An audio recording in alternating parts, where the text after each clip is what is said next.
Hey, quick question before we start today. Ooh, I love when you do this. If your doctor says you should eat less sugar, and your doctor says you must eat less sugar, are those the same thing? Absolutely not. Exactly. And today we're going to explain exactly why. Because this one difference could change how you communicate in English forever. Forever. No exaggeration. Welcome everyone to Mind Your English. I'm Vincent. And I'm Kathy. So happy you're here with us today. If you are new here, welcome to the family.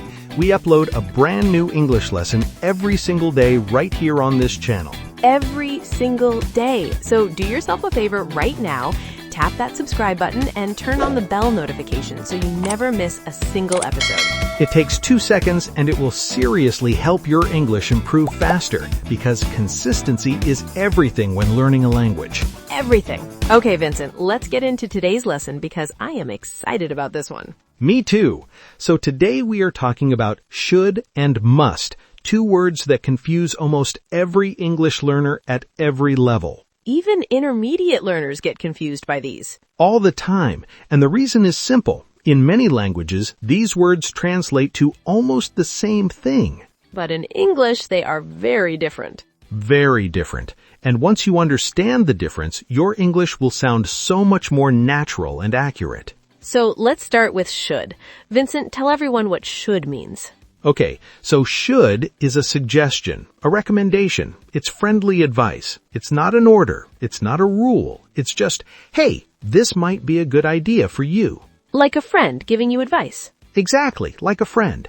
When I say, you should try that new restaurant on 5th Street, I'm not telling you what to do. I'm just suggesting it because I think you'll like it. And you can choose to go or not go. There's no pressure. Zero pressure. Should is gentle. Should is friendly. Should is optional. I love that. Should is optional. Good way to remember it.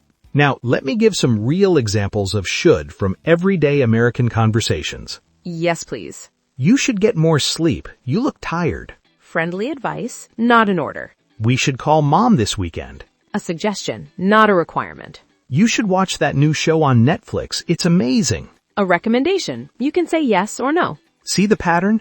Should always feels like advice from someone who cares about you, not a command from someone above you. That's such a perfect way to describe it. Now, what about must? Okay, so must is completely different energy. Completely different. Must is strong. Must is serious.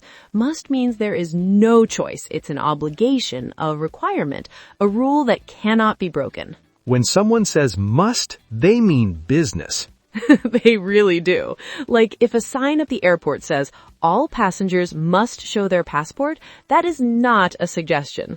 Definitely not. You don't think, maybe I'll show my passport today, maybe I won't. No, you show your passport, full stop. Right. Must means you have no choice. It must happen. Let me give more examples of must from real life situations. Go for it. You must wear a seatbelt in the car. It's the law, no choice. You must submit your homework by Friday. No exceptions. You must be 18 years old to enter. Hard rule. Employees must wash their hands before returning to work. Required, not optional. See how different must feels compared to should? Totally different energy. Should is your helpful friend. Must is the rule book. I love that. Should is your helpful friend. Must is the rule book. Write that down, everyone. That's your memory trick for today. Okay, now let's go back to the example you started with, the doctor example. Yes, so if your doctor says you should eat less sugar, that's a recommendation, a professional suggestion. The doctor thinks it would be good for you, but you technically have a choice. But if your doctor says you must eat less sugar, that means your health is in danger. This is not optional anymore. The doctor is telling you this is required for your well-being. Same words, same doctor, completely different meaning. This is why getting should and must right is so important. It changes the whole message. Completely changes it. Imagine your boss says, you should come to the meeting tomorrow. You might think it's optional. Maybe you skip it. But if your boss says, you must come to the meeting tomorrow, you clear your entire schedule. You are there. You definitely are. Okay, now let's talk about something really interesting. Must can also be used for strong conclusions, not just rules and obligations. Oh yes, this is the part that surprises a lot of learners. So in American English, when we are almost certain about something, we use must. Give an example. Okay, imagine your friend hasn't eaten anything all day. It's now 8 in the evening. You say, "You must be so hungry." You're not telling them they're required to be hungry. You're saying you're almost certain they are, based on the situation. Exactly. It's a logical conclusion. You see the evidence and you say must. Another example. Your friend just ran a marathon, 26 miles. You say you must be exhausted. Because obviously after running 26 miles, anyone would be exhausted. It's a logical conclusion. This use of must is very common in American English, and it makes you sound very natural and fluent when you use it correctly. Very fluent. Let's practice this together. I'll describe a situation, and you use must to make a logical conclusion. Ready. Situation 1. Your neighbor just got a brand new car, a really nice, expensive one. He must make a lot of money. Perfect. Situation 2. Your friend has been studying English for 8 hours straight today. She must be so tired of studying. Exactly right. Situation 3.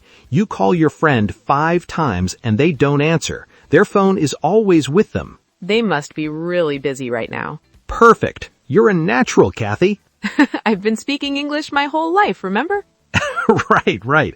Okay, let's do a quick fun quiz for everyone watching.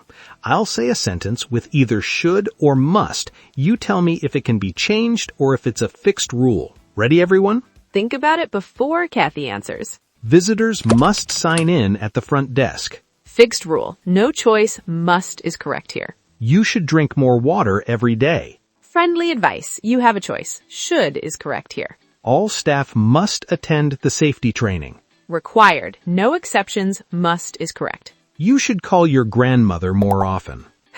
Gentle suggestion, probably from a mother. Should is correct.